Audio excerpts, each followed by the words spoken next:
Well, hello and welcome everyone to the Deathblow Barbarian. So, what we need here is the Overkill Hammer, because it adds a shockwave to our Deathblow ability right here. And then it looks like this. We also need the new weapon, the Third Blade, because it also adds a core ability tag to our weapon mastery abilities. It removes the cooldown and gives them a fury cost that gets reduced by 5 for every skill charge the ability would have had. So, in theory, we can now spam Deathblow with this thing. But to understand how this thing fully works, we need to have a look at the other items first. So, we use Crown of Lucian because it gives us more damage and increases our ability cost. That's going to be important later. We also use a legendary chest piece. It gives us strength, life, and armor, and +4 to invigorating fury. That's also very important. Also crowd control chance, and I picked the Crowded Sage legendary aspect to get a little bit of dodge chance and self-heal when I dodge, to stay alive when I'm surrounded by a lot of enemies. This gets further amplified by the second legendary aspect that gives us dodge chance and a bit of fortify, so we can dodge a little bit more often and not die when we are surrounded. Then we have legendary gloves for strength, life, and core skills. Our Deathblow is now a core ability thanks to the Third Blade, so that ability gets stronger from the core skill bonus. We also use damage from berserking to feed our passive on the Paragon board, crowd control chance, and the legendary aspect that gives us more damage to our weapon mastery skills after we spend 100 fury. And thanks to the Third Blade, we can spend fury on Deathblow. On the pants, we have strength, life, and armor again, and I triple crit the invigorating fury. Well, that's a little bit overkill, but it's nice to have. I also rolled kick duration by accident, but I was too lazy to roll another item, so I'm just running with this one. So, on the boots, I run strength, life, and fury per second. Fury per second is actually really useful because it fills our fury while we are in town. So when we leave town, we are immediately at max fury and can start blasting. And once we die and respawn, our fury is at 0, so that will help us to get back into the action quicker. We also run crowd control chance and movement speed. And as a legendary aspect, we have the Weapon Master's aspect. So this one would normally give us an additional charge for our Deathblow ability. But thanks to the Third Blade, this charge gets converted into a fury cost reduction of 5, which comes in super handy later when it comes to fury management. So we actually need this one. Also, it gives us a very casual 55% lucky hit chance to stun for our Deathblow, which is, considering the 54% lucky hit coefficient on this one, is actually a really nice chance. So we stun enemies a lot thanks to that. Then we have the Overkill Hammer, of course. It gives us a lot of damage, strength, extra levels to Deathblow, and Deathblow now creates a shockwave. Unfortunately, my roll is not the best, but, well, it's my only hammer, so I'm taking this one. We use Doombringer, and we use Grandfather. I think that the build does not work without these two items, so it basically doesn't work without the weapons. You could probably get it to work without them, but you would need to swap around your stats quite a lot. So what's really important about both of these items is the all stats, because it gives us a ton of willpower, and we need a willpower. You could circumvent the absence of additional willpower bonuses by just slotting in blue gems to fix your willpower. That could work. I haven't tested it fully, so I don't know, but I think these two items are mandatory. And Doombringer, yeah, what can I say? It gives us a ton of life and damage reduction, and Grandfather also gives us life, maximum resource, which we also need a bit, and a lot of additive damage and giga crit damage, so it's pretty much perfect for this build. The amulet is also a key factor in this build. Gives us yeah, everything an overpower build needs, also a bonus to core abilities. And since we overpower a ton with this build, this is basically mandatory. Also, the Ring of Red Fuhrer gives us also a little bit of resource, attack speed, crit damage, and a double crit death fire resistance. I will have to reroll this one in the future, but not today. Anyways, after we spend 100 Fury, our next Hotar Upheaval or Death Blow is an automatic critical hit and deals extra damage. And last but not least, the Ring. Strength for life and attack speed, also berserking damage and resource generation, that's very important. And the most important part is the Starlight aspect. So after we healed ourselves for 20% of our max life, we regain up to 40 resource. And that's really important when it comes to understanding how this build functions. But let's first have a quick look at the skill tree. We start with, well, I just picked Bash and the upgrade. It doesn't really matter because we don't use it. 2 points into Hota, 1 into the upgrade. It increases resource generation when we spam it, but we don't really want to spam it. We don't really need that. It can help out if you don't have enough Fury, if you run into Fury issues, but you don't really want to do it because it's quite inconvenient to always use Hota in between. But what we want is the upgrade, so when we overpower, we gain a damage boost for 5 seconds. So what we're trying to do is we try to spam Death Blow and wave in a Hota from time to time. At least versus bosses. Versus trash mobs, I think it's not worth it because Hota is slower than Death Blow. Let me show this quickly. That's Hota speed. And oopsie, I need a potion. And that's Death Blow speed. It's way faster, so I just use Hota in between on bosses to get more damage.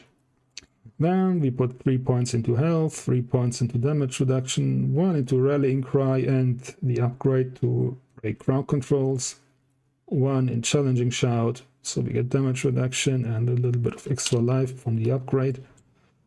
1 into Charge, so we can crowd control break and reposition ourselves.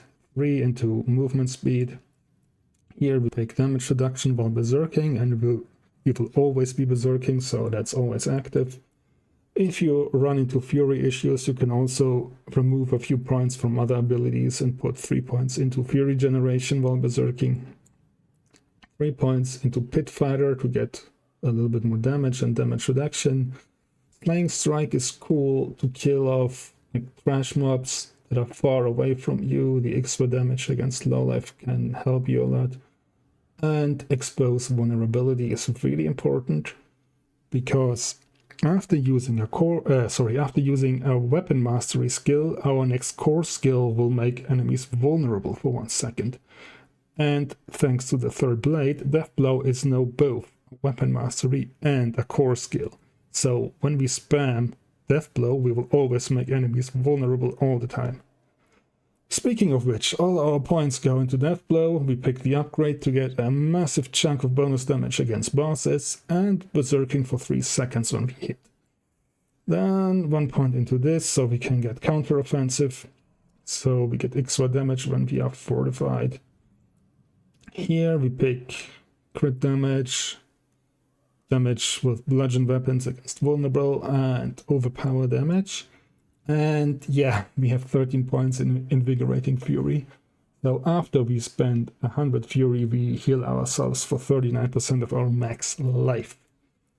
3 points into Wrath of the Berserker. That's, well, our oh crap button when we are surrounded by too many enemies or when we want to push more damage against bosses.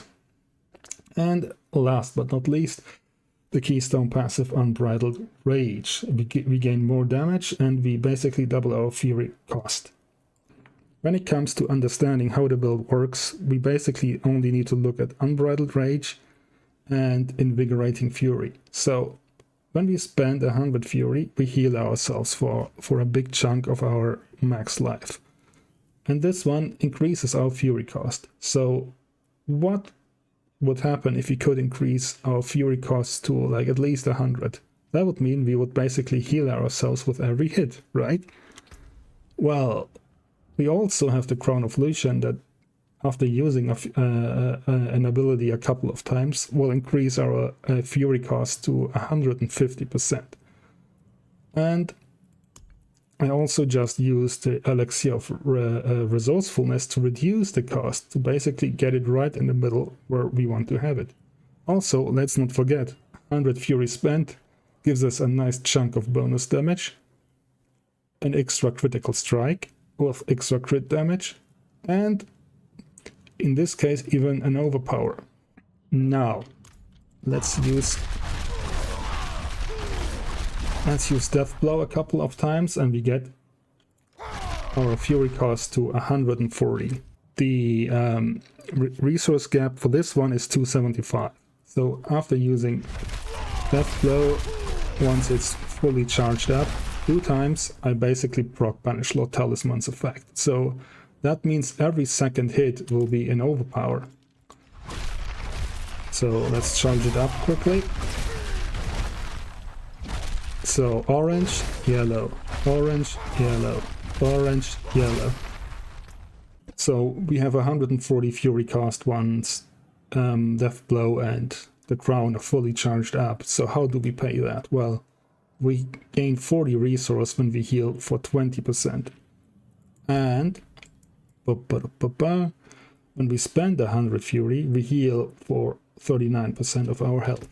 Well, thanks to our willpower, we get an 83% bonus to that, so that leaves us at roughly above 70%.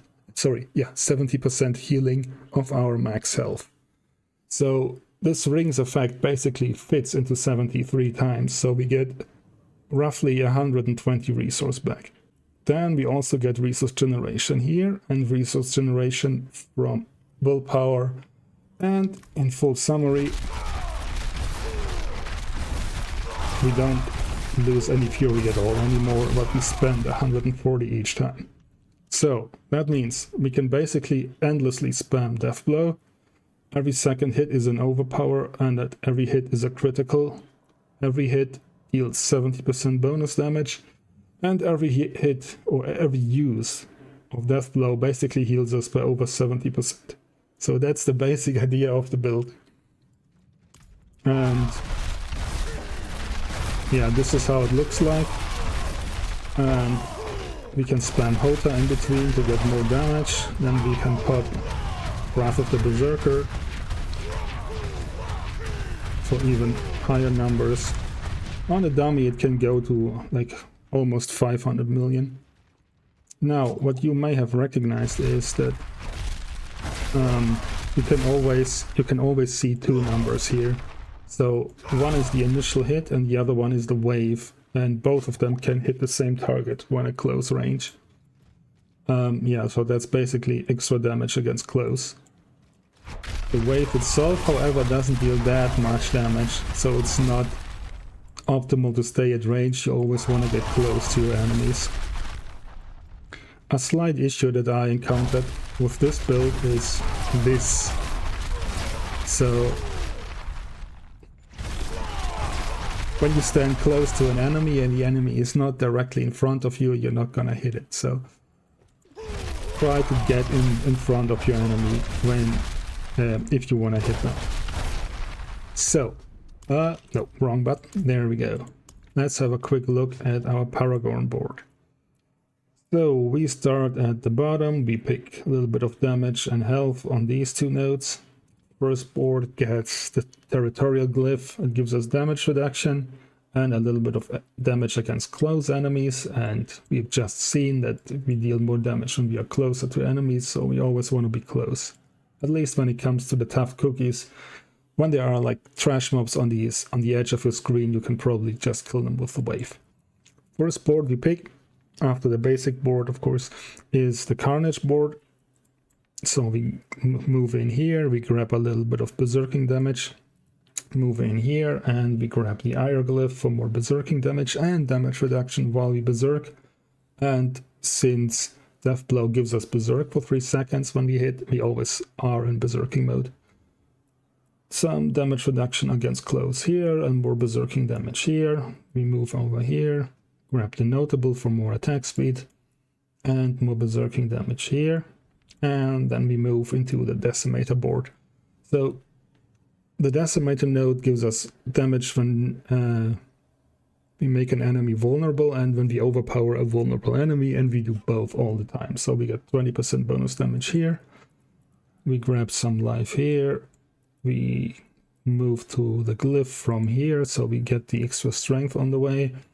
And we use the crusher glyph for more multiplicative overpower damage. Get strength from this node and damage reduction against vulnerable.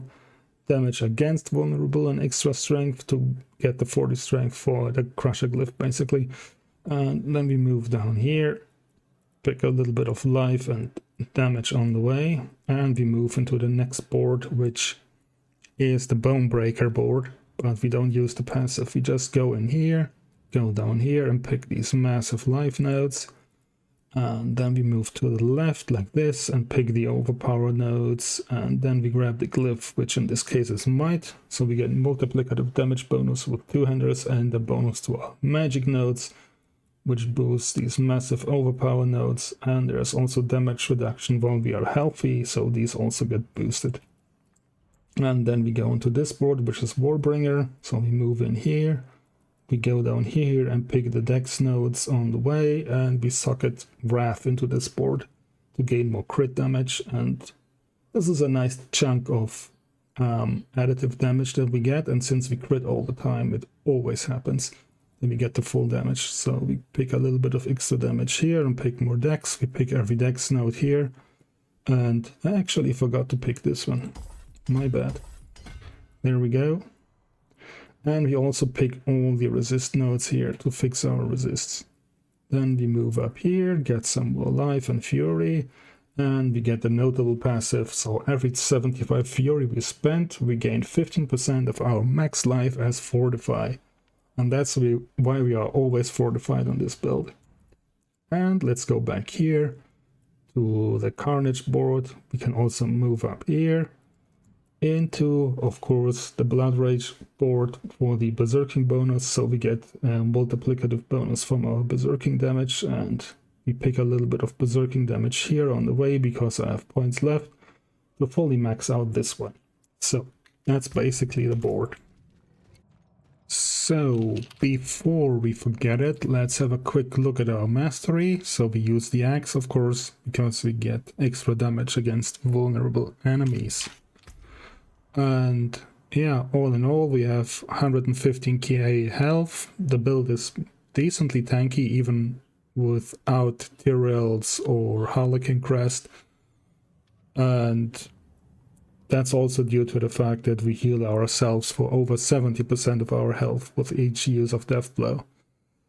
And well, I've been doing tier 7 arenas on this build, and the build is not perfect, but it's pretty fun to play, and it looks really cool when you use this ability. It's really smacky and has an awesome animation. But of course it's not comparable to the average S tier out there, like for example Lightning Spear Sorg or something like that. That's mainly due to the fact that, well, the damage is not on the same level and the AoE is a little bit too narrow. So yeah, the hitbox is a bit too small, especially at the starting point where like the wave is being spawned. Like, this area right in front of you is super narrow. It's sometimes gotta refill my potion. It's sometimes not easy to hit stuff that's left or right of you, or left and right in front of you, or maybe like a little bit behind you. So you always have to reposition yourself to hit enemies. And yeah, it takes a bit longer than the average AoE build on other classes. It takes a bit longer to basically clear trash in horde arenas. But yeah, so the single target is actually pretty okay. It could be a bit higher, but I'm okay with what it is right now. Though, yeah, I wish the AoE was a bit bigger. And I also think, okay, I have a like crappy roll on the unique effect of this weapon, but I still think that 25 to 45 is a little bit too low. Maybe it should be like 45 to 65 or something like that. So the wave gets a little bit stronger and the AoE clear gets a little bit of a boost. So stronger damage, or like more damage here, and a little bit of an AoE increase at the start of the animation would be really nice. So far this is probably the most complex build I've played in Diablo 4 since its release, and that's probably the reason why I've been having like a ton of fun with this build, and I'm enjoying it more than the other builds at the moment. So if you want to give it a try, yeah, it's not that easy to build. You will need a ton of expensive items, and you need to fix your fury generation and your fury management. But once it's working, I promise you, it's a ton of fun to play it. And yeah, if you enjoyed this video and like it, then yeah, give me a like and maybe a sub if you want. And have an amazing day. Bye bye.